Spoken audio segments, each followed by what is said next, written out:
ಎಲ್ಲರಿಗೂ ನನ್ನ ನಮಸ್ಕಾರಗಳು. ವಿವಿಧ ಸ್ಪರ್ಧಾತ್ಮಕ ಪರೀಕ್ಷೆಗಾಗಿ ಅಲ್ಲದೆ ಕರ್ನಾಟಕ ಶಿಕ್ಷಕರ ಅರ್ಹತಾ ಮತ್ತು ನೇಮಕಾತಿ ಪರೀಕ್ಷೆಗಾಗಿ ಪ್ರಾಥಮಿಕ ಮತ್ತು ಪ್ರೌಢಶಾಲಾ ಶಿಕ್ಷಕರ ನೇಮಕಾತಿಗೆ ಕೂಡ ನಾನು ತೆಗೆದುಕೊಂಡಿರುವಂತಹ ಘಟಕ ನಂಬರ್ ಸಿಸ್ಟಮ್. ಇದರಲ್ಲಿ ರಿಯಲ್ ನಂಬರ್ಸ್ ಅನ್ನುವಂತ ಪಾರ್ಟ್ 2, ಈಗಾಗಲೇ ಪಾರ್ಟ್ 1 ಅನ್ನ ಮಾಡಿದ್ದೇನೆ. ನಂಬರ್ ಸಿಸ್ಟಮ್ಗೆ ಸಂಬಂಧಪಟ್ಟಿರುವಂತಹ ಈ ಘಟಕಕ್ಕೆ ಸಂಬಂಧಪಟ್ಟಿರುವಂತಹ ಇದರಲ್ಲಿ ಬರುವಂತಹ ರಿಯಲ್ ನಂಬರ್ಸ್ ಅನ್ನ ತೆಗೆದುಕೊಂಡು ಈ ಒಂದು ಘಟಕಕ್ಕೆ ಸಂಬಂಧಪಟ್ಟಿರುವಂತಹ ಪ್ರಶ್ನೆಗಳಿಗೆ ಸಂಬಂಧಪಟ್ಟಿರುವಂತಹ ವಿಡಿಯೋವನ್ನ ಮಾಡ್ತಾ ಇದ್ದೀನಿ. ದಯವಿಟ್ಟು ಇಲ್ಲಿರುವಂತಹ ಪ್ರಶ್ನೆಗಳನ್ನ ಒಂದು ಸಾರಿ ನೋಡಿ. ವಿಡಿಯೋ ಇಷ್ಟವಾದರೆ, ಪ್ರಶ್ನೆಗಳು ಇಷ್ಟವಾದರೆ ದಯವಿಟ್ಟು ಲೈಕ್ ಮಾಡಿ, ಶೇರ್ ಮಾಡಿ ಅಂತ ಹೇಳುತ್ತಾ ಈಗ ಪ್ರಶ್ನೆಗಳನ್ನ ಪ್ರಾರಂಭಿಸೋಣ. ಮೊದಲನೇ ಪ್ರಶ್ನೆ, the natural number other than 1. Natural number starts from 1, 2, 3 like that. ಆದ್ರೆ ಅದರ್ ದೆನ್ 1 ಅಂದ್ರೆ ಒಂದನ್ನ ಬಿಟ್ಟು ಅಂತ ಹೇಳ್ಯಾರ. ಒಂದ್ ಬಿಟ್ಟ ಮೇಲೆ ಉಳಿತ ಯಾವುದು? 2, 3, 4, 5, 6, 7, 8 ಈ ರೀತಿಯಾದಂತ ನಂಬರ್ಗಳನ್ನ ಉಳಿತಾವ. ಇದರಲ್ಲಿ ನಮಗ್ ಮತ್ ಮುಂದೆ ಏನ್ ಪ್ರಶ್ನೆಯನ್ನ ಕೇಳಿದ್ದಾರೆ? ನಾಟ್ ಪ್ರೈಮ್ ಅಂದ್ರೆ ಅವಿಭಾಜ್ಯ ಸಂಖ್ಯೆ ಅಲ್ಲದ್ದು. ಅದರ್ ದೆನ್ ನ್ಯಾಚುರಲ್ ನಂಬರ್ಗಳಲ್ಲಿ ಸ್ವಾಭಾವಿಕ ಸಂಖ್ಯೆಗಳಲ್ಲಿ ಒಂದು ಹೊರತುಪಡಿಸಿ ಮತ್ತು ಅವಿಭಾಜ್ಯ ಸಂಖ್ಯೆಯನ್ನು ಹೊರತುಪಡಿಸಿ ಇದು ಒಂದು ತೆಗೆದಿನಿ, ಅವಿಭಾಜ್ಯ ಸಂಖ್ಯೆ ತೆಗಿತಾ ಇದ್ದೀನಿ. ಇವೆಲ್ಲ ತೆಗೆದ ಮೇಲೆ ಉಳಿದಿರ್ತಕ್ಕಂಥ ನಂಬರ್ಗಳನ್ನ ಎಂಥ ನಂಬರ್ಗಳು ಇರ್ತಾವ ಅಂತ ಕೇಳ್ಯಾರ.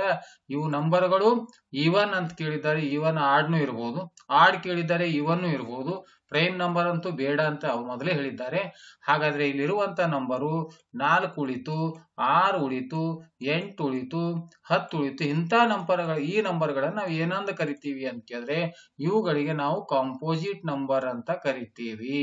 ಕಾರಣ ಕಾಂಪೋಸಿಟ್ ನಂಬರ್ ಅಂದ್ರೆ ಇವು ಒಂದಕ್ಕಿಂತ ಹೆಚ್ಚು ಅಪವರ್ತನಗಳನ್ನ ಹೊಂದಿರುತ್ತವೆ. ಇದಕ್ಕೆ 4ರ ಅಪವರ್ತನಗಳು 1, 2 ಮತ್ತು 4. ಒಂದಕ್ಕಿಂತ ಹೆಚ್ಚು ಎರಡಕ್ಕಿಂತ ಹೆಚ್ಚು ಅಪವರ್ತನಗಳು ಇರ್ತಕ್ಕಂಥವು.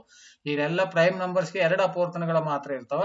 ಅವುಗಳನ್ನ ಹೊರತುಪಡಿಸಿ ಎರಡಕ್ಕಿಂತ ಹೆಚ್ಚು ಅಪವರ್ತನ ಇರ್ತಕ್ಕಂಥ ಎಲ್ಲ ಸಂಖ್ಯೆಗಳನ್ನ ನಾವು ಕಾಂಪೋಸಿಟ್ ನಂಬರ್ ಅಂತ ಕರಿತೀವಿ. ಹಾಗಾಗಿ 1ನೇ ಪ್ರಶ್ನೆಗೆ ಸರಿಯಾದ ಉತ್ತರ ಯಾವುದು? ಡಿ ಇದು ಸರಿಯಾದಂತ ಉತ್ತರ. 2ನೇ ಪ್ರಶ್ನೆಯನ್ನು ತೆಗೆದುಕೊಳ್ಳೋಣ. The HCF of all the natural numbers from 200 to 478. ಅಂದ್ರೆ ಈ ಒಂದು ಮೋಸ ಸ್ವಾಭಾವಿಕ ಸಂಖ್ಯೆಗಳಾಗಿರ್ತಕ್ಕಂಥ 200ರಿಂದ 478ರವರೆಗಿನ ಮೋಸ ಅಂತ ಪ್ರಶ್ನೆಯನ್ನ ಕೇಳಿದ್ದಾರೆ. ನಾವು ಮೋಸವನ್ನ ತೆಗಿಬೇಕಾಗಿತ್ತು ಅಂದ್ರೆ ಎಲ್ಲ ಸಂಖ್ಯೆಗಳನ್ನ ಭಾಗಿಸುವಂತ ಒಂದು ಸಂಖ್ಯೆ ಹೈಯೆಸ್ಟ್ ಅಂತಕ್ಕಂಥದ್ದು. ಈಗ ಈ 200ರಿಂದ 478, ಉದಾಹರಣೆಗೆ ನಾವು 1 ಮತ್ತು 2 ತೆಗೆದುಕೊಂಡ್ರೆ ಇದರ ಮೋಸ ಎಷ್ಟಾಗುತ್ತೆ? 1. ಅಥವಾ 1, 2 ಮತ್ತು 3 ತೆಗೆದುಕೊಂಡ್ರೆ ಇವುಗಳ ಮೋಸ 3, 2, 1 ಭಾಗಿಸುವ ದೊಡ್ಡ ಸಂಖ್ಯೆ 1. ಅದೇ ರೀತಿ 1, 2, 3, 4, 5 ಈ ರೀತಿ ತೆಗೆದುಕೊಂಡಾಗ ಇವುಗಳ ಮೋಸ ಎಷ್ಟಾಗುತ್ತೆ? 1. ಅದೇ ರೀತಿ 200, 201, 203 ಡ್ಯಾಶ್ ಡ್ಯಾಶ್ ಡ್ಯಾಶ್ 478 ತೆಗೆದುಕೊಂಡಾಗ ಇವುಗಳ ಮೋಸ ಎಷ್ಟಾಗಿರುತ್ತೆ? 1. ಹಾಗಾಗಿ ಇಲ್ಲಿ ಸರಿಯಾದಂತ ಉತ್ತರ 2ನೇ ಪ್ರಶ್ನೆಗೆ ಬಿ ಇದು ಸರಿಯಾದಂತ ಉತ್ತರ. ಇದು ವೆರಿ ಇಂಪಾರ್ಟೆಂಟ್ ಇದೆ ಪ್ರಶ್ನೆ ನೋಡಿ. Find the LCM, ಲಸಾವನ್ನ ತೆಗಿಬೇಕಾಗ್ಯದ. ನಾವು ಲಸಾವನ್ನ ಭಿನ್ನ ರಾಶಿಗಳಲ್ಲಿ ಛೇದಗಳಿಗೆ ಲಸನ ತೆಗಿತಿದ್ದೀವಿ. ಆದ್ರೆ ಇಲ್ಲಿ ಏನ್ ಪ್ರಶ್ನೆ ಕೊಟ್ರ? 6/7, 9/14 ಮತ್ತು 3/7 ಇವುಗಳ ಲಸಾವನ್ನ ಕಂಡುಹಿಡಿಯಿರಿ ಅಂತ ಅದ ಪ್ರಶ್ನೆ. ಈ ರೀತಿ ಫ್ರಾಕ್ಷನ್ ನಲ್ಲಿ ಇದ್ದಾಗ ನಮಗೆ ಉದಾಹರಣೆಗೆ 1/2 ಪ್ಲಸ್ 1/3 ಅಂತ ಕೊಟ್ಟು ಇವುಗಳನ್ನ ಲಸ ತೆಗಿಬೇಕಾದ್ರೆ ಛೇದಗಳಿಗೆ ಲಸ ತೆಗೆದು ನಾವು ಲೆಕ್ಕಾಚಾರವನ್ನ ಮಾಡ್ತಿದ್ದೆವು. ಅಥವಾ 3 ಮತ್ತು 5ರ ಲಸವನ್ನ ತೆಗಿಯಂದ್ರೆ 3 ಮತ್ತು 5ರ ಲಸ 15 ಅಂತ ಕರಿತಿದ್ದೆವು.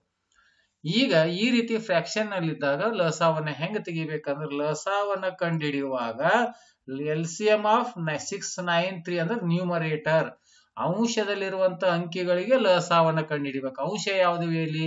6, 9, 3. 6, 9, 3. ಇನ್ನು ಛೇದಗಳಿಗೆ ಮೋಸವನ್ನ ಕಂಡುಹಿಡಿಬೇಕು. ಅದು ನಮಗೆ ಉತ್ತರ ಏನ್ ಬರುತ್ತೆ? LCM. ಈಗ ನಮಗೆ LCM ಅನ್ನ ಕಂಡುಹಿಡಿಬೇಕಾಗಿತ್ತಂದ್ರೆ ನಮಗೆ ಏನ್ ಬೇಕು ಅಂದ್ರೆ ಅಂಶ ಇಲ್ಲಿ LCM ಇದ್ರೆ ಅಂಶಗಳ LCM ತೆಗೆದುಕೊಳ್ಬೇಕು. ಇಲ್ಲಿ HCF ಇದ್ರೆ ಅಂಶಗಳ ಮೋಸವನ್ನ ಕಂಡುಹಿಡಿಬೇಕು. ಇಲ್ಲಿ ಫಾರ್ಮುಲಾ ಬರೆದಿದ್ದೇನೆ. ಈ ಫಾರ್ಮುಲಾವನ್ನು ತಾವು ನೋಡ್ಕೊಡ್ರಿ. ಇದು ಅಂಶ, ಇದು ಛೇದ. ಇದು ಅಂಶದಲ್ಲಿರ್ತಕ್ಕಂಥ ಬೆಲೆಗಳನ್ನು ತೆಗೆದುಕೊಳ್ಬೇಕು. ಇದು ಛೇದ, ನ್ಯೂಮರೇಟರ್ ಅಂಡ್ ಡಿನಾಮಿನೇಟರ್ ಅಂತಕ್ಕಂಥದ್ದು. ಈಗ ಅಂಶಗಳಿಗೆ ಲಸ ಕಂಡುಹಿಡಿಬೇಕು. ಅಂಶ ಅಂದ್ರೆ 6, 9, 3ರ ಲಸ ಎಷ್ಟಾಗ್ತದ? 6, 9, 3ರ ಲಸ ಎಷ್ಟಾಗುತ್ತೆ? 18 ಆಗುತ್ತೆ. ಈಗ ಛೇದಗಳ ಮೊಸ, ಛೇದ ಅಂದ್ರೆ 7, 14 ಮತ್ತು 7 ಇವುಗಳ ಮೊಸ ಎಷ್ಟಾಗುತ್ತೆ? 7. ಹಾಗಾದ್ರೆ 18/7 ಅನ್ನುವಂತ ಉತ್ತರ ಸರಿಯಾದಂತ ಉತ್ತರ ಡಿ. ಇದು ಸರಿಯಾದಂತ ಉತ್ತರ. ನೀವು ಮೊಸ ತೆಗೆದು ಈಗಾಗಲೇ ಗೊತ್ತಿದೆ 6, 9 ಮತ್ತು 3ರ ಲಸವನ್ನ ಹೆಂಗ್ ತೆಗಿತೀರಿ ಅಂತ. 7, 14, 7ರ ಮೊಸ ತೆಗೆದನು ಗೊತ್ತಿದೆ. ಹಾಗಾಗಿ ನಾವು ಈ ಲಸವನ್ನ ಕಂಡು ಹಿಡಿಬೇಕಾಗಿತ್ತು. ಅದರ ಅಂಶಗಳ ಲಸ ಛೇದಗಳ ಮೊಸವನ್ನ ಲೆಕ್ಕಾಚಾರ ಮಾಡಿದ್ರೆ ಆ ಭಿನ್ನರಾಶಿಗಳ ಒಟ್ಟು ಭಿನ್ನರಾಶಿಗಳ ಲಸವನ್ನ ಬರುತ್ತೆ ಅಂತ. ಹಾಗಾಗಿ ಇದರ ಸರಿಯಾದ ಉತ್ತರ ಡಿ ಇದು ಅಂತಕ್ಕಂಥದ್ದು. ನೆಕ್ಸ್ಟ್ ಮುಂದಿನ ಪ್ರಶ್ನೆ, 4ನೇ ಪ್ರಶ್ನೆ. The units digit of the product of the first 100 even natural numbers. ಅಂದ್ರೆ first 100 natural numbers unit place ನಲ್ಲಿ ಅಂದ್ರೆ ಬಿಡಿ ಸ್ಥಾನದಲ್ಲಿ ಏನು ಬರುತ್ತೆ? 1, 2, 3, 4, 5, 6 ಈ ರೀತಿ ನಾವು ಸಂಖ್ಯೆಗಳನ್ನು ತೆಗೆದುಕೊಳ್ತಾ ಹೋಗ್ತೀವಿ. ಫಸ್ಟ್ 100 ಎಷ್ಟು? 100 ನ್ಯಾಚುರಲ್ ನಂಬರ್ಸ್. ಈಗ ನೋಡಿ 1, 2, 2, 3, 6, 6, 4, 24, 24, 5, 120, 120 ಜೀರೋವನ್ನು ತೆಗೆದುಕೊಂಡಾಗ ಕೊನೆಗೆ ಬಿಡಿ ಸ್ಥಾನದಲ್ಲಿ ಏನು ಬರ್ತಾ ಇರ್ತದೆ? ಯಾವಾಗ್ಲೂ 0ನೇ ಬರ್ತದ. 1, 2, 2, 2, 3, 6, 6, 4, 24, 5, 120 ಇಲ್ಲಿ ತನಕ 120 ಅನ್ನು ತೆಗೆದುಕೊಳ್ಳೋಣ ಗುಣಾಕಾರ. ಇನ್ನು ಮುಂದೆ ಏನ್ ತೋಡು ಗುಣಾಕಾರ ಮಾಡಿದ್ರೆ 6 0 0, 7 0 0, 8 0 0, 10 0 0, 11 0 0 ಅಂದ್ರೆ ಬಿಡಿ ಸ್ಥಾನದಲ್ಲಿ ಏನು ಬರ್ತಾ ಇರ್ತದೆ? ಯಾವಾಗ್ಲೂ 0 ಬರ್ತಾ ಇರ್ತದ. ಹಾಗಾಗಿ ಯೂನಿಟ್ ಡಿಜಿಟ್ ಅಂದ್ರೆ ಏನು? ಬಿಡಿ ಸ್ಥಾನದಲ್ಲಿ ಬರುವಂತ ಸಂಖ್ಯೆ 1ರಿಂದ 100ರವರೆಗಿನ ಎಲ್ಲಾ ಸ್ವಾಭಾವಿಕ ಸಂಖ್ಯೆಗಳನ್ನ ಗುಣಿಸಿದಾಗ ಬಿಡಿ ಸ್ಥಾನದಲ್ಲಿ ಬರುವಂತಹ ಉತ್ತರ ಯಾವುದು ಅಂದ್ರೆ ಅದು ಏದು ಸರಿಯಾದ ಉತ್ತರ 0 ಅನ್ನುವಂಥದ್ದು. ಇನ್ನು 5ನೇ ಪ್ರಶ್ನೆಗೆ ಹೋಗೋಣ. What is the multiplicative inverse ಅಂತಕ್ಕಂಥದ್ದು ಅಂದ್ರೆ ಗುಣಾಕಾರದ ವಿಲೋಮ ಅಂತ ಕರಿತೀವಿ ನಾವು. ಗುಣಾಕಾರದ ವಿಲೋಮ, ಗುಣಾಕಾರದ ವಿಲೋಮ ಅಂದ್ರೆ 3/4 ಇದ್ರೆ ನಾವು ಗುಣಾಕಾರದ ವಿಲೋಮ ಅಂದ್ರೆ ಏನಂತ ಬರಿತೀವಿ? 4/3 ಅಂತ ಬರಿತೀವಿ. ಹಾಗೆ a-1/a ಗುಣಾಕಾರದ ವಿಲೋಮವನ್ನ ಬರೀಬೇಕಾಗಿದೆ. a-1/a ಅಂದ್ರೆ ಇದಕ್ಕೆ ಲಸವನ್ನ ತೆಗೆಮಿ. a-1/a ಲಸವನ್ನ ತೆಗಿರಿ, a ಬಂತು. ಹಾಗಾದ್ರೆ 1 a ಅಂದ್ರೆ ಇದಕ್ಕೆ a ಇಂಟು ಇದಕ್ಕೆ 1 ಅಂದ್ರೆ a ಇಂಟು a ಅಂದ್ರೆ a² - 1. ಹಾಗಾದ್ರೆ ಇದ್ರದ್ದು ಮಲ್ಟಿಪ್ಲಿಕೇಟಿವ್ ಇನ್ವರ್ಸ್ ಅನ್ನ ಬರೀಬೇಕಾದ್ರೆ ಅಂಶ ಛೇದ ಆಗುತ್ತೆ, ಛೇದ ಅಂಶ ಆಗೋದ್ರಿಂದ ಆ ಒಂದು ಬೆಲೆಯ ಗುಣಾಕಾರದ ವಿಲೋಮ ಇದು ನಾವು ಲೆಕ್ಕಾಚಾರ ಬಿಡಿಸಿದಾಗ ಇದು ಕೊಟ್ಟಿರುವಂತ ಒಂದು ಲೆಕ್ಕವನ್ನ ಬಿಡಿಸಿದಾಗ a² - 1/a ಅಂತಕ್ಕಂಥ ಬಂತು. ಇದ್ರ ಮಲ್ಟಿಪ್ಲಿಕೇಟಿವ್ ಇನ್ವರ್ಸ್ ಅಂದ್ರೆ ಇದರ ಗುಣಾಕಾರದ ವಿಲೋಮ ಅಂದ್ರೆ ಅಂಶ ಛೇದ, ಛೇದ ಅಂಶ ಆಗೋದ್ರಿಂದ a/a² - 1 ಅನ್ನುವಂಥದ್ದು ಇದು 5ನೇ ಪ್ರಶ್ನೆಗೆ ಡಿ ಇದು ಸರಿಯಾದಂತ ಉತ್ತರ. ನೆಕ್ಸ್ಟ್ ಮತ್ತೆ ಇಲ್ಲೊಂದು HCF ಅನ್ನ ತೆಗೆದುಕೊಂಡಿದ್ದೇನೆ. ಮೇಲ್ಗಡೆ ಲಸ ಮಾಡಿದ್ದೆ, ಇಲ್ಲಿ HCF ಮೊಸವನ್ನ ಮಾಡ್ತಾ ಇದ್ದೀನಿ. ಇದು ಮೊಸವನ್ನ ಮಾಡ್ತಾ ಇದ್ದೀನಿ. ಮೊಸ ಇದ್ದಾಗ ಅಂಶಗಳ ಮೊಸ ಕಂಡು ಹಿಡಿಬೇಕು, ಛೇದದಲ್ಲಿ ಲಸ ತೆಗೆದುಕೊಳ್ಬೇಕು. ಹಾಗಾದ್ರೆ ಈಗ HCF = ನೋಡಿ HCF ಯಾವ್ದು ಕಂಡು ಹಿಡಿಬೇಕಾದ್ರೆ ಅದು ಅಂಶದಲ್ಲಿ ಅದನ್ನೇ ಕಂಡು ಹಿಡಿಬೇಕದು. HCF ಇದ್ದಾಗ ಅಂಶಗಳ HCF ಅನ್ನ ಕಂಡು ಹಿಡಿಬೇಕು. 2, 12 ಮತ್ತು 3 ಈ 2, 12 ಮತ್ತು ಈ 3ರ ಮೊಸ ಎಷ್ಟು ಬರುತ್ತೆ ಅಂದ್ರೆ ಅದು 1. ಯಾಕಂದ್ರೆ ಈ 3ಅನ್ನ ಭಾಗಿಸುವ ಅತ್ಯಂತ ದೊಡ್ಡ ಸಂಖ್ಯೆ ಯಾವುದು? 1. ಹಾಗಾದ್ರೆ ಇದು 1. ಛೇದಗಳ ಲಸ, ಛೇದಗಳ 5, 5 ಮತ್ತು 4 ಇವುಗಳ ಲಸ ಎಷ್ಟು ಬರುತ್ತೆ ಅಂದ್ರೆ ಲಸ ಇದ್ರದ್ದು 20 ಬರುತ್ತೆ. ಹಾಗಾಗಿ ಇದು 20. ಹಾಗಾದ್ರೆ HCF ಆಫ್ 2/5, 12/5 and 3/4 is 1/20 ಅಂದ್ರೆ ಇದರ ಸರಿಯಾದ ಉತ್ತರ 6ನೇದು ಏದು ಸರಿಯಾದಂತ ಉತ್ತರ. ನೆಕ್ಸ್ಟ್ 7ನೇ ಪ್ರಶ್ನೆ.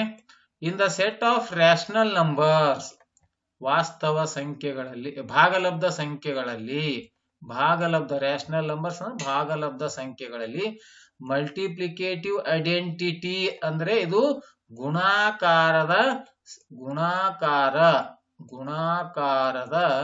ವಿಲೋಮಾಂಶ ಅಂತ ಕರಿತೀವಿ.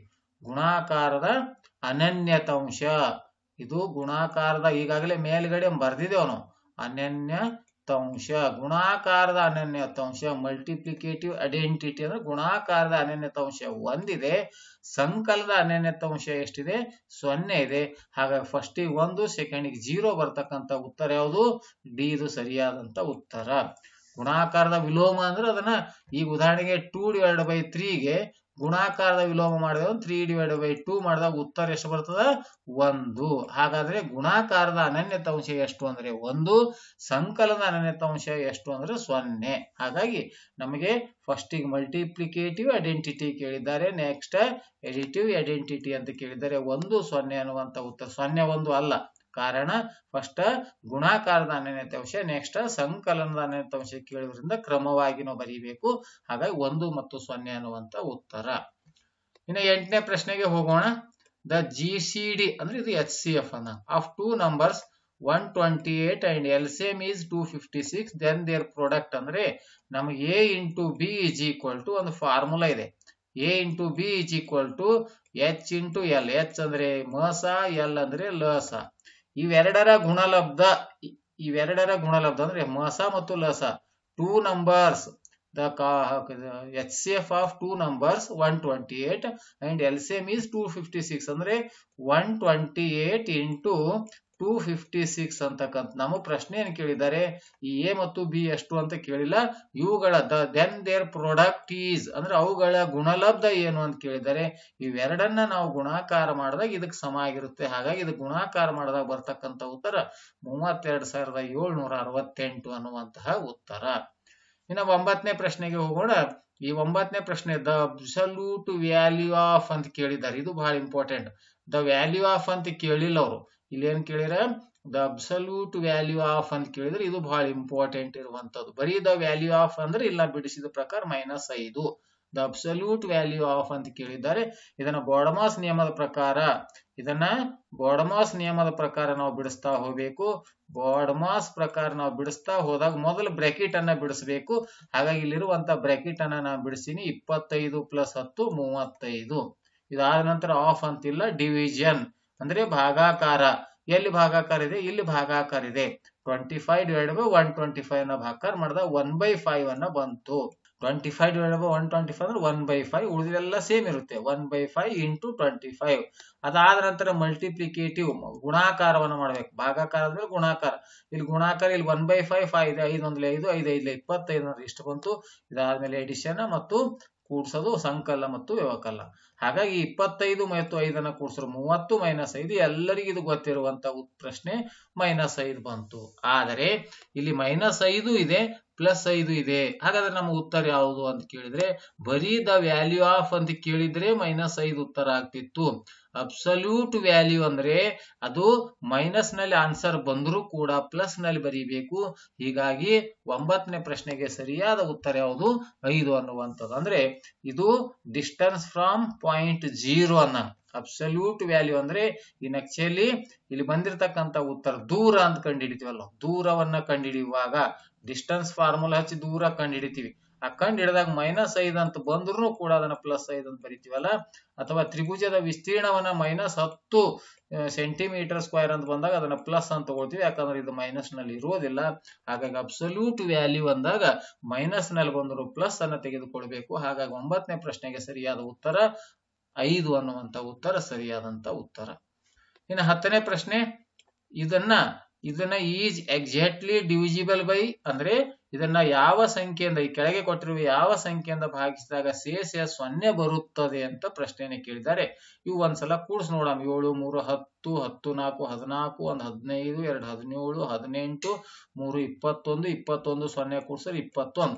ಹಾಗಾದ್ರೆ 21 ಅನ್ನೋದು 3ರಿಂದ ಭಾಗ ಹೋಗುತ್ತದೆ. ಅಂದ್ರೆ 3 7 21 ಅಂದ್ರೆ ಇದು 100% ಆಗಿ 3ರಿಂದ ನಿಶ್ಶೇಷವಾಗಿ ಎಕ್ಸಾಕ್ಟ್ಲಿ ಡಿವಿಸಿಬಲ್ ಬೈ ಅಂದ್ರೆ ನಿಶ್ಶೇಷವಾಗಿ ಭಾಗಿಸುವ ಸಂಖ್ಯೆ ಯಾವುದಂದ್ರೆ ಅದು 3.